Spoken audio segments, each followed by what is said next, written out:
Dictation start होगा 5 second बाद। Start.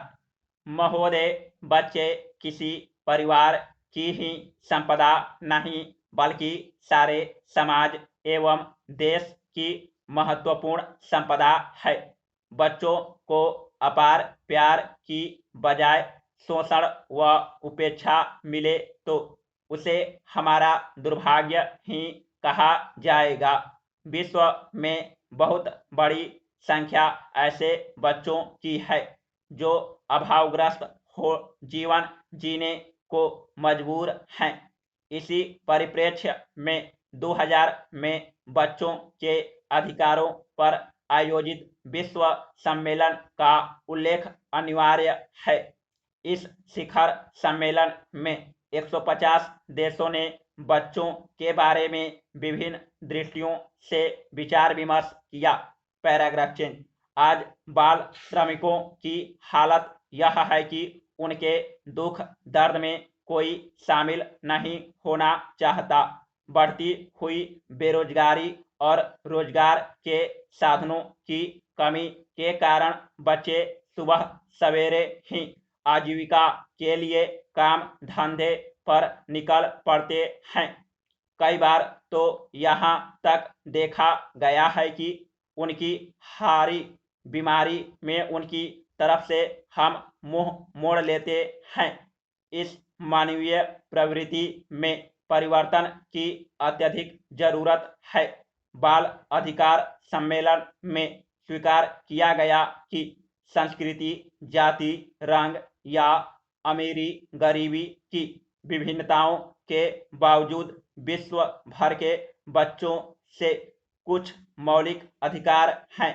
इस सम्मेलन में बच्चों के शोषण एवं उपेक्षा को कलंक बताया गया है। बच्चों के मौलिक अधिकार की रक्षा करना प्रत्येक राष्ट्र के लिए अनिवार्य घोषित किया गया। किसी भी देश में बच्चों के शोषण को उस देश के भविष्य के लिए अच्छा शकुन नहीं बताया गया है। चूंकि शोषित व उपेक्षित बच्चे बड़े होकर क्या बनेंगे, यह सर्वविदित है। बाल अधिकारों की विश्वव्यापी मान्यता के बावजूद इन अधिकारों के प्रति समाज की संवेदना मर गई है। खाने पीने के समय इन बच्चों को मिला है शोषण, उपेक्षा व घृणा। बाल श्रमिकों के शोषण को देखकर रोंगटे खड़े हो जाना स्वाभाविक है। बच्चों की उपेक्षा करने वाले तथाकथित सभ्य व विकसित लोग बच्चों से पशुतुल्य व्यवहार करते हैं।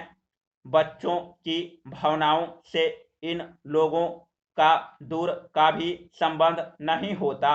बच्चों का शोषण विशेष तौर से विकासशील देशों में अधिक होता है, जिसका सर्वाधिक कारण गरीबी, अशिक्षा एवं अज्ञानता है। Paragraph change. भारत में भी संगठित एवं असंगठित दोनों ही क्षेत्रों में बड़ी संख्या में बाल मजदूर कार्यरत हैं।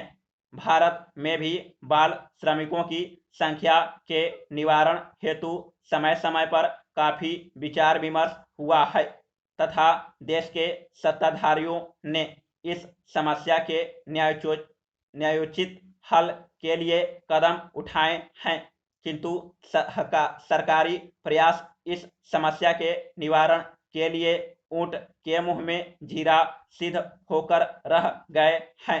आज भी बाल श्रमिकों के कारकों पर यथोचित नियंत्रण नहीं हो पाया है। चूंकि बाल श्रमिकों के कारक हमारी बुनियादी समस्याएं हैं, जिनका समाधान अल्पकाल में होना सरल कार्य नहीं है। इन बुनियादी समस्याओं का हल श्रमिकों की समस्या में चोली दामन का रिश्ता है। भारत में बाल श्रमिकों की निश्चित संख्या की गणना करना एक कठिन कार्य है।